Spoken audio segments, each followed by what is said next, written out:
ಸರಿ, ಈ ವಿಚಾರಕ್ಕೆ ಬರ್ತೀನಿ. ಈ ಥರ ಕನ್ಸಿಟ್ಕೊಂಡು ರಾಜಕೀಯಕ್ಕೆ ಬಂದವರು ನೀವು ಮೊದಲಿಗರು ಅಲ್ಲ, ನೀವು ಕೊನೆಯವರು ಅಲ್ಲ.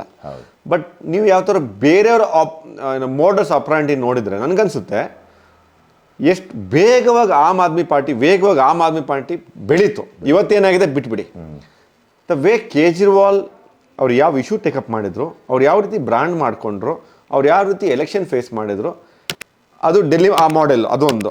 ಇವತ್ತೇನು ಪ್ರಶಾಂತ್ ಕಿಶೋರ್ ಮಾಡ್ತಾ ಇದ್ದಾರೆ ಅಥವಾ ಬೇರೆ ಬೇರೆ ಕಡೆಯಲ್ಲಿ ನೋಡಿ, ಫಾರ್ ಆ ಮ್ಯಾಟ್ರಿಗೆ ಹೇಳ್ಬೇಕಂದ್ರೆ ಬಾಳಾ ಸಾಹೇಬ್ ಠಾಕ್ರೆ ಕೂಡ ಅವ್ರು ಈ ರೀತಿಯಾಗಿ ಹೋದ್ರು, ಪೊಲಿಟಿಕಲ್ ಇಂಪ್ಯಾಕ್ಟ್ ಮಾಡಿದ್ರು ಹೇಳಿ. ನೀವು ಯಾರನ್ನಾರು ನೋಡಿದ್ದೀರಾ? ಅವ್ರು ಕೇಸ್ ಸ್ಟಡಿ ಮಾಡಿದ್ದಾರೆ? ಯಾಕಂದ್ರೆ ಇಲ್ಲಿ ಸುಮಾರು ಬುಕ್ ಇದೆ, ಓದ್ತಾ ಇರ್ತೀರಾ ನೀವು. Did C anybody as A case study? ನಮ್ಮ ಕೇಸ್ಗೂ ಬೇರೆಯವ್ರ ಕೇಸ್ಗೂ ಅಜಗಜಾಂತರ ವ್ಯತ್ಯಾಸ ಇದೆ. 2006 ನಿಮಗೆ ಕೇಜ್ರಿವಾಲ್ ಹೆಸರು ಗೊತ್ತಿತ್ತಾ? ಕೇಜ್ರಿವಾಲ್ ಹೆಸರು ಅವ್ರಿಗೆ ಮೆಗಾಸ್ಟೇ ಅವಾರ್ಡ್ ಬಂದಿದೆ ಅವಾಗ, ಐ ಥಿಂಕ್ 2006 ಅದರಿಂದ ಮಾತ್ರ. ಕೇಜ್ರಿವಾಲ್ 2006 ಅಮೇರಿಕಕ್ಕೆ ಬಂದಾಗ ಕೇಜ್ರಿವಾಲ್ ಒಂದು ಕಡೆ ಮಾತಾಡುವಾಗ ನಾನು ಸಭೆಗೆ ಹೋಗಿದ್ದೆ.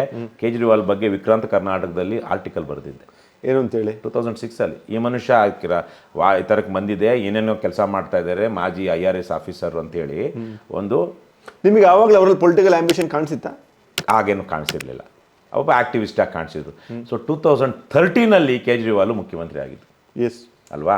ಸೊ 2006 ಅವ್ರದ್ದು, ಅದಕ್ಕೆ ಮೊದಲೇ ಅವ್ರು IRS ಆಫೀಸರ್ ಆಗಿ ಮತ್ತೆ IRS ಆಫೀಸರ್ ರಿಸೈನ್ ಮಾಡಿ ಅವ್ರದ್ದೇನೋ ಪರಿವರ್ತನ ಅಂತ ಏನೋ ಒಂದು ಸಂಸ್ಥೆ ಕಟ್ಕೊಂಡು ಅಷ್ಟೊತ್ತಿಗೆ ಅವ್ರು 2013 ಅಷ್ಟೊತ್ತಿಗೆ ಒಂದು 15 ವರ್ಷಗಳ ಇತಿಹಾಸ ಕೇಜ್ರಿವಾಲ್ಗೆ ಡೆಲ್ಲಿಲಿತ್ತು. 2000 ಏನು ಇದು RT ಆ್ಯಕ್ಟ್ ಬರೋದಕ್ಕೆ ಮೊದಲು ಹಿರೇಮಠರು, ಪ್ರಶಾಂತ್ ಭೂಷಣ್ ಎಲ್ಲ ನಾರ್ತ್ ಇಂಡಿಯಾದಲ್ಲಿ ಎಲ್ಲ ಟ್ರಿಪ್ ಮಾಡ್ತಿದ್ದಾಗ ಕೇಜ್ರಿವಾಲ್ ಅಕಂಪನಿಡ್ ದೆಮ್. ಸೊ 2004-5 ಈ ಹಿರೇಮಠರಿಗೆ Kejriwal was a junior companion. ಅದು ಕೆಲವೊಂದು ಹೋರಾಟಗಳಲ್ಲಿ ಅವ್ರು ಬೇರೆ. ಆದರೆ ನಾನು ಹೇಳ್ತಿರೋದು ಅಣ್ಣಾ ಹಜಾರೆ ಮೂವ್ಮೆಂಟ್ ಇತ್ತಲ್ಲ, ಆಮ್ ಆದ್ಮಿ ಪಾರ್ಟಿಗೆ that give a big boost. ಅದು ಕ್ರಿಯೇಟ್ ಆಗೋದಕ್ಕೆ ಅದು ಕಾರಣ.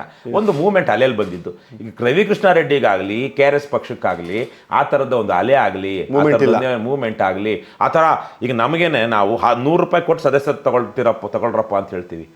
ಶಾಂತಿ Bhushan who fought against Indira Gandhi and who was the key player in Indira Gandhi imposing emergency. ಯಾಕಂದ್ರೆ Rajnarayan advocate to Shanti Bhushan. He went on to become in 1972 MP ಆದ್ರು. Rajnarayan MP ಆದ್ರು ಅಲ್ಲ, MP ಆಗೋದಕ್ಕಿಂತ ಮೊದಲು 1972 ರಾಜನಾರಾಯಣ್ ಇಂದಿರಾ ಗಾಂಧಿ ವಿರುದ್ಧ ಕೇಸ್ ಹಾಕಿದಾಗ Shanti Bhushan was the advocate. 1977 Janata ಪಕ್ಷ ಸರ್ಕಾರ ಬಂದಾಗ he was the law minister. And when in 2012 when Aam Aadmi Party was floated, he gave 2 crore rupees from his pocket as a party fund. Prashant Bhushan ಅವ್ರ ಅಪ್ಪ ಹೇಳ್ತಾ ಇದ್ದೀನಿ ನಾನು, ನಾಟ್ ಪ್ರಶಾಂತ್ ಭೂಷಣ್. ಪ್ರಶಾಂತ್ ಭೂಷಣ್ ಅವ್ರ ಅಪ್ಪ, he was around 80-85. At the age of 80-85, when Aam Aadmi Party was floated, he was nowhere in Aam Aadmi Party. His son was in Aam Aadmi Party. His son was also a crusader of PILs. So, but he gave the donation of 2 crores party ಶುರು ಮಾಡೋದಕ್ಕೆ. ಆಮೇಲೆ ಆಮ್ ಆದ್ಮಿ ಪಕ್ಷ 2013 election ನಿಲ್ಲುತ್ತೆ ಅಂದಾಗ ನಾನು donation ಕೊಟ್ಟಿದ್ದೀನಿ. I was in Lok Satta party. I wrote about that. ನಾನು ಕೊಡ್ತಾ ಇದ್ದೀನಿ ಅಂತೇಳಿ ಐ ಗೇವ್ ಡೊನೇಷನ್. ಅವ್ರಿಗೆ ನಮ್ಗೆ 20 ಕೋಟಿ ಬೇಕು ಎಲೆಕ್ಷನ್ ಮಾಡೋದಕ್ಕೆ, ಒಂದೊಂದು ಕ್ಷೇತ್ರಕ್ಕೆ ಇಷ್ಟು ಖರ್ಚಿದೆ, 20 ಕೋಟಿ ಬೇಕು. ಯಾವಾಗ 20 ಕೋಟಿ ಬರುತ್ತೋ then we are going to stop taking donations ಅಂದ್ರು. There was still 1 week time. ನೀವು ಇದರಲ್ಲಿ ಒಂದು ನಾನು ಮುಗಿಸ್ಬಿಡ್ತೀನಿ. 1 ವೀಕ್ ಟೈಮ್ ಇನ್ನು ಎಲೆಕ್ಷನ್ಗೆ. they got 20 crores. So they closed down the website. ಕರ್ನಾಟಕದಲ್ಲಿ ನಾವು ಒಂದು ಪಾರ್ಟಿ ಮಾಡ್ತಾ ಇದ್ವಿ, ಈ ಥರ ಮಾಡ್ತೀವಿ, ನೀವು ಏನಾರು ಹೇಳ್ತಿರಲ್ವಾ? ನಮ್ಗೆ ಇಲ್ಲಿ ತನಕ ಎಷ್ಟು ಡೊನೇಷನ್ ಬಂದಿರ್ಬೋದು? ನಮಗೆ 1 ಲಕ್ಷ ಡೊನೇಷನ್ ಕೊಟ್ಟವರು 2000 ಇಲ್ಲಿ ತನಕ ಹಬ್ಬ ಬಂದರೆ 2-3 ಜನ. I am the biggest donor to my party. ನಾನು ಎಷ್ಟೊಂದು ಕೊಟ್ಟು, ನಾನು ನನ್ನ ಪಾರ್ಟಿ ಕಟ್ಟಬೇಕು ಅಂತ ಮಾಡಿಲ್ಲ, ಜನರ ಪಾರ್ಟಿ ಕಟ್ಟಬೇಕು ಅಂತ ಮಾಡಿದ್ದೀನಿ. ಅದಕ್ಕಾಗಿಯೇ ಇವತ್ತು ನೆನ್ನೆ ಹೋಗಿದ್ನಲ್ಲ, ನೆನ್ನೆ ರಾತ್ರಿ ಒಬ್ಬರು 2,000 ರೂಪಾಯಿ ಕೊಟ್ಟರು, ಸದಸ್ಯತ್ವ ತಗೊಂಡ್ರು, ಇನ್ನೊಬ್ರು 1,000 ಕೊಟ್ಟು ಸದಸ್ಯತ್ವ ತಗೊಂಡ್ರು. ಕೈ ಮುಗಿತಾ ಇದ್ದೀವಿ. ಜನರ ಪಾಲುದಾರಿಕೆಯಲ್ಲಿ, ಜನರ ಸಹಭಾಗಿತ್ವದಲ್ಲಿ ಪಕ್ಷ ಕಟ್ಟಬೇಕು ಅಂತ. ಇಷ್ಟೆಲ್ಲ ಹೆಸರು ಬಂದಿದೆಯಲ್ಲ ನಮಗೆ. 1 ಲಕ್ಷ, 2 ಲಕ್ಷ, 3 ಲಕ್ಷ ಕೊಡೋ ಡೋನರ್ಸ್ ನಮಗಿಲ್ಲ ಕರ್ನಾಟಕದಲ್ಲಿ. ಇವತ್ತು ಯಾವ ಮಟ್ಟದ ದಾರಿದ್ರ್ಯ, ಮನೋದಾರಿದ್ರ್ಯ ಇದೆ ಅಂದರೆ, ಪಕ್ಷಕ್ಕೆ 100 ಕೋಟಿ ಡೊನೇಷನ್ ಮಾಡುವಂಥವ್ರು ಯಾವ್ಯಾವುದೋ ಕಾರಣಕ್ಕೆ ನಮ್ಗೆ 10,000 ಕೊಡೋದಕ್ಕೆ ಹಿಂದೆ ಮುಂದೆ ನೋಡ್ತಾರೆ. ನಾನು 3 ವಿಚಾರ ಹೇಳ್ಬಿಡ್ತೀನಿ ದುಡ್ಡು ಬರೋಕ್ಕೆ. ಒಂದು, ಜನರ ಹತ್ರ ದುಡ್ಡಿದೆಯಾ? ಜನರ ಹತ್ರ ದುಡ್ಡಿದೆ. ಆಮ್ ಆದ್ಮಿ ಅವ್ರಿಗೆ 20 ಕೋಟಿ ಕೊಡಬೇಕು ಅಂತೇಳಿ ನಿಮಗೂ 40 ಕೋಟಿ ಕೊಡ್ಬೋದು. ಜನರ ಹತ್ರ ದುಡ್ಡಿದೆ. 2ನೇ ವಿಚಾರ, ನಿಮ್ಮ ಪರ್ಸ್ನಲ್ ಇಂಟಿಗ್ರಿಟಿ ಸರಿ ಇದೆಯಾ? ನೀವು ಪ್ರಾಮಾಣಿಕ ವ್ಯಕ್ತಿಯಿಂದ ಕರ್ನಾಟಕ ನಂಬುತ್ತಾ? 100% ನಂಬುತ್ತೆ. 3ನೇದು, ನೀವು ಕೇಳೋ ರೀತಿ ಸರಿ ಇದೆಯಾ? ಅವ್ರು ನಿಮ್ಮನ್ನ ಪೊಲಿಟಿಕಲ್ ಆಲ್ಟರ್ನೇಟಿವ್ ಅಂತ ಕನ್ಸಿಡರ್ ಮಾಡ್ತಾ ಇದ್ದಾರಾ?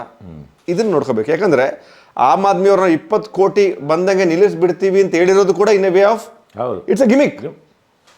ಇಟ್ ಈಸ್ ಗಿಮಿಕ್ ಮತ್ತೆ ಅದೊಂದು ಐಡಿಯಲಿಸಮ್, ಇಟ್ಸ್ ಅ ಗಿಮಿಕ್. ಅದು ಗೆದ್ಮೇಲೆ ನಾವು ಮುಂದಕ್ಕೆ ಮತ್ತೆ ನಾವು ಏನ್ ಮಾಡ್ಕೊಳ್ಬಹುದು, ಜನ ಕೊಡ್ತಾರೆ ಸೊ ನೀವು ನಿಮ್ಮನ್ನ ಪ್ಯಾಕೇಜ್ ಮಾಡೋದು, ನೀವು ನಿಮ್ಮನ್ನ ಸರಿಯಾಗಿ ಪ್ಯಾಕೇಜ್ ಮಾಡ್ತಾ ಇದ್ದೀರಾ ನಿಮ್ಗೆ ಅನಿಸ್ತಾ ಇದೆಯಾ? ಇಲ್ಲ, ನಾವು ಮಾಡೋಕ್ಕಾಗ್ತಾ ಇಲ್ಲ. Why? ಕಾರಣಗಳು ನೀವು 2, 3 ಅಂದ್ರಲ್ವಾ. ಈಗ ಜನರ ಹತ್ರ ದುಡ್ಡಿದೆ, ಹೌದು ದುಡ್ಡಿದೆ. ಎರಡನೇದು ಏನು ಹೇಳಿದ್ರಿ, ಇಂಟಿಗ್ರಿಟಿ ಇದೆಯಾ? ನಿಮ್ಮ ಹತ್ರ ಇದೆ. ನಮ್ಮ ಹತ್ರ ಇದೆ, ಜನಕ್ಕೆ ಗೊತ್ತಿಲ್ಲ. ಈಗಲೂ ಬಹುಸಂಖ್ಯಾತ ಜನಕ್ಕೆ ಕರ್ನಾಟಕದಲ್ಲಿ ಗೊತ್ತಿಲ್ಲ. ಯಾಕೆ ಅಂದರೆ ನಾವು ರಿಲೆವೆಂಟ್ ಅಲ್ಲ ಅನ್ನುವಂಥದ್ದು ಅದಕ್ಕೆ ಲಿಂಕ್ ಆಗಿದೆ.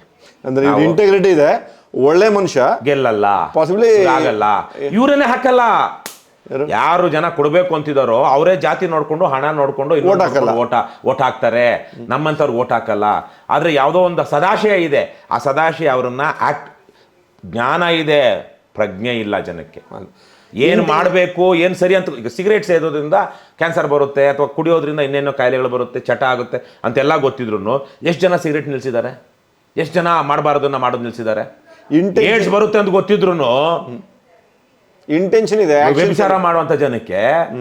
ಸೊ ಅದು ಪ್ರಜ್ಞೆ ಇಲ್ಲ ಜನಕ್ಕೆ. ಅಂದ್ರೆ ಆಕ್ಟಿಂಗ್ ಅಪಾನ್ ವ್ಯಾಲ್ಯೂಸ್ ಅಂತಿದೆಯಲ್ವಾ, ಆಕ್ಷನ್ ತಗೊಳ್ತಾ ಇಲ್ಲ. ಆಕ್ಷನ್, ಆ ಒಂದು ನುಡಿ ಇಲ್ಲ, ಸರಿ, ನಡೆ ಇಲ್ಲ. ನುಡಿ ಇದೆ, ನಡೆ ಇಲ್ಲ ನಮ್ಮ ರಾಜ್ಯದಲ್ಲಿ ಇವತ್ತು. This is the recent phenomena.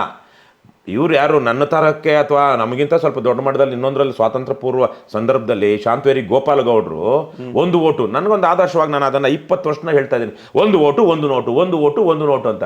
ಅವ್ರು ಹೋದಾಗ ಅವ್ರನ್ನ ಗೆಲ್ಸಿದ್ರು. ಮಾದೇಗೌಡರು ಇತ್ತೀಚೆಗೆ ಒಂದು ಸಭೆನಲ್ಲಿ ಹೇಳಿದೆ, ಇಲ್ಲಿ ಇದರಲ್ಲಿ ಮಂಡ್ಯದಲ್ಲಿ. ಅವರು ಎಲೆಕ್ಷನ್ ನಿಂತಾಗ 1960s ಅಲ್ಲಿ 15,000 ರೂಪಾಯಿ ದೇಣಿಗೆಯನ್ನು ಸಂಗ್ರಹಿಸ್ಕೊಡ್ತಾರಂತೆ. ಅದರಲ್ಲಿ ಎಲೆಕ್ಷನ್ ಜನಕ್ಕೆ, ಎಲೆಕ್ಷನ್ ಸ್ವತಃ ಮಾದೇಗೌಡರು ಹೇಳಿರೋದನ್ನ ನಾವು ಹಿರೇಮಠರು ನಾವು ಭೇಟಿ ಮಾಡಕ್ ಹೋದಾಗ ಹೇಳಿದ್ದವರು, 12,000 ರೂಪಾಯಿ ಖರ್ಚಾಗುತ್ತಂತೆ, ಇನ್ನು 3,000 ರೂಪಾಯಿ ಉಳಿತೆ. ಏನ್ ಮಾಡಬೇಕು ಅಂದಾಗ, ಗೌಡ್ರೆ ನಿಮ್ಗೆ ಮಂಡ್ಯದಲ್ಲಿ ಮನೆ ಇಲ್ಲ, ನೀವು ಮದ್ದೂರಿನ ಮೇಲೆ, ಆದರೆ ನಿಮ್ಗೆ ಮಂಡ್ಯದಲ್ಲಿ ಮನೆ ಇಲ್ಲ, ಒಂದು ಸೈಟ್ ತಗೊಂಡು ಮನೆ ಮಾಡ್ಕೊಳ್ಳಿ ಅಂತ ಇರುತ್ತೆ. ಆ 3,000 ರೂಪಾಯಿಯಲ್ಲಿ ಉಳಿದಿದ್ದ ಹಣದಲ್ಲಿ ಮಂಡ್ಯದ DC ಆಫೀಸ್ ಎದುರುಗಡೆ ಇರುವಂಥ ಒಂದು ಲೇಔಟಲ್ಲಿ ಅವತ್ತಿಗೆ ಅದು ಹಳೆ ಏನು ಹೊರಗಿನ ಲೇಔಟು, ಅಲ್ಲೊಂದು ಸೈಟ್ ಮಾಡಿಕೊಂಡು ಅದೇ ಮನೆಯಲ್ಲಿ ಆವತ್ತು ಕಟ್ಟಿದ ಮನೆಯಲ್ಲೇ ಅವ್ರು ಸಾಯೋ ತನಕ ಇದ್ರು. ಇದೇ ಮನೆ, ನಾನು ಈ ಮನೆ ಹೆಂಗೆ ಮಾಡ್ಕೊಂಡೆ, ಈ ಸೈಟ್ ಹೆಂಗೆ ಮಾಡ್ಕೊಂಡೆ ಅಂತ ಜನರು ಅಂದರೆ ಕೊಟ್ಟಿದ್ದು ದೇಣಿಗೆ.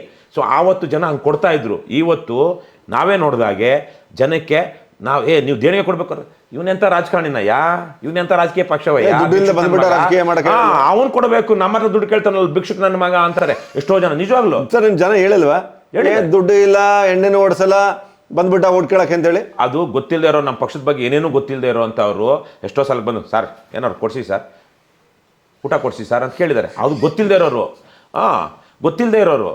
ಆದರೆ ಗೊತ್ತಿರೋರು ಕೂಡ ನಮ್ಮ ಹತ್ರ ವಿರುದ್ಧವಾಗಿ ಮಾತಾಡಲ್ಲ. ಆದರೆ ಅವ್ರ ಅಭಿಪ್ರಾಯ ಇದೇನೆ, ಇವನು ಎಲೆಕ್ಷನ್ ಗೆಲ್ಲಬೇಕು, ಚುನಾವಣಾ ರಾಜಕಾರಣ ಮಾಡಬೇಕು, ಪಕ್ಷ ಅಧಿಕಾರ ಬರಬೇಕು ಅಂತಾರೆ. ದುಡ್ಡಿಲ್ದೆ ಹೆಂಗೆ ರಾಜಕಾರಣ ಮಾಡ್ತಾರೆ? ಗುಳ್ಳು ನನ್ನ ಮಗ ಇವನು, ಲೂಸರು, ಗುಬಾಲು ಅಂತಾರೆ, ಅಂದ್ಕೊಳ್ತಾರೆ. ಬಾಯಲ್ಲಿ ಹೇಳಿದ್ರೆ ನಮ್ಮ ಹತ್ರ ಹೇಳಿದೆ ಇರ್ಬೋದು, ಹಿಂದೆ ಹೇಳ್ತಾರೆ. ಹಾಗಾಗಿ ಇದು ನಮ್ಮದು ಸಮಸ್ಯೆ ಇರುವಂಥದ್ದು, ಕಾಲದ ಸಮಸ್ಯೆ ಅಂತ ನಾನು ಹೇಳ್ಬಿಟ್ಟಿದ್ದೀನಿ. ನನ್ನ ಪ್ರಕಾರ ನೀವು ಹೇಳ್ದಂಗೆ ಪ್ಯಾಕೇಜ್ ಮಾಡ್ಕೊಳ್ಳೋದ್ರಲ್ಲಿ, ಇನ್ನೊಂದರಲ್ಲಿ ಅದಕ್ಕೊಂದು ಮಂತ್ರ ಇರುತ್ತೆ. ನಾನು ತುಂಬ ನಾಟಕೀಯವಾಗಿನೋ ಅಥವಾ ಪಿತೂರಿ ತರಕ್ಕೋ ಅಥವಾ ತುಂಬ ಕಾನ್ಷಿಯಸ್ ಆಗಿನೋ ಇವೆಲ್ಲ ಮಾಡಬಾರ್ದು ಅಂತ ತೀರ್ಮಾನ ಮಾಡ್ಕೊಂಡಿರೋದ್ರಿಂದಾಗಿ ನನಗಾಗಲ್ಲ. ಬೇರೆ ಯಾರಾದರೂ ಮಾಡ್ತೀವಿ ಅಂದರೆ ಮಾಡಲಿ, ಬಟ್ ನನಗೇನೆ ಸ್ವಲ್ಪ ನಾಟಕ ಮಾಡಬೇಕು, ನಟನೆ ಮಾಡಬೇಕು ಅಂದರೆ it's highly it's beyond you. Beyond ನಿಮ್ಗೆ ಕೇಜ್ರಿವಾಲ್ ನೋಡಿದಾಗ ಎಷ್ಟು ಚೆನ್ನಾಗಿ ನಾಟಕ ನಿಮ್ಗೆ. ನಾನು ಒಂದು I don't want to target ನೀವು single politician, let's say any politician, PM ಇಂದ CM ಇಂದ ಕೇಜ್ರಿವಾಲ್ ಇಂದ ಹಿಡಿದು ನೋಡಿದಾಗ ಅನ್ಸಲ್ವಾ ವೆರಿ ಸ್ಮಾರ್ಟ್ ಅಂತ? They are not a single person, it's a team.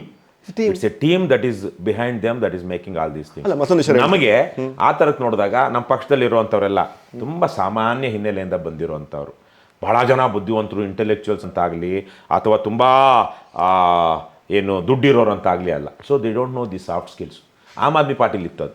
Aam Aadmi party ಬಂದು ನಾನೇ ಇಲ್ಲಿ ನೋಡಿದ್ನಲ್ವಾ, HNI ಥರದ ಜನ, ಪ್ಯಾಕೇಜ್ ಮಾಡೋದಕ್ಕೆ ಗೊತ್ತಿರುವಂಥ ಜನ, ಮಾರ್ಕೆಟ್ ಮಾಡೋದಕ್ಕೆ ಅದೇನೆ ಪ್ಯಾಕೇಜು ಮಾರ್ಕೆಟ್ ಮಾಡೋದಕ್ಕೆ ಗೊತ್ತಿರೋ ಜನ, ಮತ್ತೆ people who could fund that.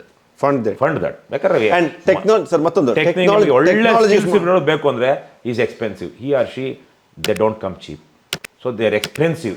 So ಅದನ್ನ ಪೇ ಮಾಡಬೇಕಲ್ಲ ನೀವು. Who is going to pay? ನಮಗೆ we have all those weaknesses or drawbacks.